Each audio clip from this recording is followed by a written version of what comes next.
Добрый день, дорогие друзья! Это разговоры о важном с Тамарой Эдельман. Мы продолжаем записывать наши разговоры, чтобы как-то противостоять тому пропагандистскому оболваниванию, которое должно происходить во всех российских школах по понедельникам на первом уроке. Ну, по крайней мере, так это представляется начальству. На наступающей неделе темой разговоров о важном будет «Кто такой союзник?». Дальше эта тема раскрывается. Какие обязанности на себя принимает? Какими обладает правами? Дальше пояснение. Союзники России – государства, которые разделяют и поддерживают наши общие традиционные ценности, уважают культуру, стремятся к укреплению союзных государств и поддерживают их. Ну, значит, российские союзники поддерживают Россию. Среди разных форм работы на уроке предлагается провести блиц-опрос. Какие традиционные ценности разделяют союзники? И я вот задумалась, какие традиционные ценности разделяют российские союзники? Как вообще проводить блиц-опрос? Вот если подумать, сегодня те страны, с которыми теснее всего, судя по новостям, общаются представители советского государства, это Северная Корея, это Китай, это Беларусь. Еще такие замечательные организации террористические, как Талибан, Хамас, представителей которых принимают в Кремле на высшем уровне. Вот какие традиционные ценности их всех объединяют? Тут даже про православные скрепы не скажешь, да, они из самых разных культур. И если вдуматься, то совершенно ясно, что эти традиционные ценности – это диктатура, потому что все это или диктаторские государства, или организации, которые сами созданы очень авторитарными и хотят свою диктаторскую власть навязать другим. И навязывают, к сожалению, успешно. Еще ненависть к Западу в той или иной мере, на том или ином уровне. Вот это, оказывается, те ценности, которые нас объединяют с этими союзниками. От них, оказывается, мы ждем поддержки союзного государства, защиты наших интересов. Ну, я бы сказала так, что у меня большие сомнения, насколько столь милые союзники могут защищать интересы России. Но дело даже не в этом. Вот я, только готовясь к сегодняшней записи, вдруг осознала такую вещь. Наверное, надо было раньше это понять, но как-то я про это не думала раньше. Слово «союзник» очень хорошее. Оно очень хорошо звучит. Мы часто его употребляем, и вполне все ясно. Но, по сути дела, союзник предполагает военный союз. Ну, или какое-то объединение с кем-то против кого-то. Вот это очень важный изъян нашего восприятия истории, который постоянно навязывается нам властями. Мы всю историю России должны, с их точки зрения, воспринимать как историю беспрерывных войн. Или кто-то нападал на Россию, и Россия оборонялась, или же Россия, ну, Россия, конечно, ничего никогда не захватывает, а ведет очень благородные войны, но в любом случае идут войны. В этих войнах есть союзники. По-другому не получается. Иначе мы можем сказать, что есть государства, с которыми у нас близкие торговые отношения, культурные отношения, с которыми давняя традиция близости и так далее. Это совершенно не означает, что это союзники. Это просто те государства, которые уважают друг друга, общаются друг с другом, торгуют друг с другом, поддерживают друг друга. Вот таким образом. Слово «союзник» сразу выводит нас на тропу войны. И если посмотреть, какие у России были союзники в истории, то становится очень хорошо видно, что никаких предназначенных Господом или там историей союзников не бывает. Это тоже такой миф. Вот, скажем, довольно долго в советской истории показывалось, что Россия всегда воевала с Германией. Ну, как будто бы вот в 18-19 веке это всегда были такие немецко-фашистские захватчики. Ничего подобного. В романе Гроссмана «Жизнь и судьба» там пропагандистка приходит к солдатам и говорит им: ну, русские прусских всегда били. И сам чувствует, какую фальшь он произносит. Кому это не нужно в Сталинграде, где идут бои. посмотрим, какие были союзники у России. В XIX веке это прежде всего Австрия и Пруссия. Для чего они объединялись? Для того, чтобы провести разделы Польши. Начало XIX века Россия участвует в различных антифранцузских коалициях, когда разные державы европейские объединялись против Наполеона. Опять же, для того, чтобы воевать. Дальше история Крымской войны очень интересно показывает, как Николай I был убежден, что у России полно союзников, но когда началась война России с Турцией в 1853 году, вдруг выяснилось, что никаких союзников нет, что наоборот, против России выступают и Англия, и Франция, и Сардиния даже несчастная. А Австрия и Пруссия, может быть, в войну не вступили, но тоже показали свое враждебное отношение. Не потому, что это коллективный Запад, который всегда был против России. Они за несколько десятилетий до этого объединялись по совершенно другому принципу, вот все против Наполеона. А просто потому что, как Бисмарк цинично, но верно говорил, у великих держав только свои интересы.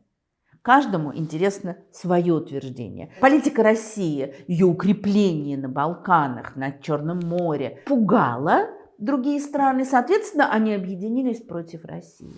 И дальше, в течение довольно долгого времени, российское государство будет искать новых союзников, для того, чтобы, опять же, укрепить свою силу. Речь не идет о процветании государства, о ценностях. Нужно укрепиться для грядущих войн. И очень характерно, мы знаем, что в Первой мировой войне Россия будет воевать вместе со своими союзниками, странами Антанты. Вот блок, который будет создан, Россия, Англия, Франция. Но вообще-то за несколько десятилетий до начала Первой мировой войны Россия состояла в союзе трех императоров, как его называли, в блоке, который пытался создать Бисмарк, Россия, Германия, Австро-Венгрия. Совершенно другой расклад, совершенно другие союзники. И дело не в том, что так что-то сильно-сильно поменялось внутри России или внутри Германии или в Великобритании, а потому что расклад изменился. С Германией Австро-Венгрия не вышло, объединились с Францией, с Англией. Вообще-то такие напряженные были отношения, но решили эти вопросы ради того, чтобы создать военный блок. Вот все это союзничество ради того, чтобы где-то там в какой-то будущей войне удобнее было воевать. Наступает советское время. Какие союзники у Советской России? Разве что Монголия, которая тоже вступила на путь социализма. Ищут союзников в Европе, что-то не очень находят. В 20-е годы одним из крупнейших торговых и военных, кстати, партнеров России была Германия. Не потому, что они так уважали друг друга, это совершенно были разные страны, но и Россия, и Германия в какой-то мере были изгоями на дипломатической арене. Они объединились. Советский Союз вступает в Лигу наций. Это что значит, что все европейские страны его союзники? Да нет, конечно. Мало того, мы знаем, что пройдет несколько лет, и в 1939 году Советский Союз заключит позорный пакт Молотова-Риббентропа, и вот после этого союзником Советского Союза становится фашистская Германия. Да, можно сказать, что пакт Молотова-Риббентропа – это пакт о ненападении, это еще не означает союза, хотя на самом деле они сговорились, как они будут делить Европу. Но даже если это пакт о ненападении, пройдет чуть больше месяца, и они заключат договор о дружбе и границах, о дружбе между Советским Союзом и фашистской Германией. А пройдет еще время, 1941 год, Гитлер нападает на Советский Союз, и вот уже Советский Союз становится частью антигитлеровской коалиции.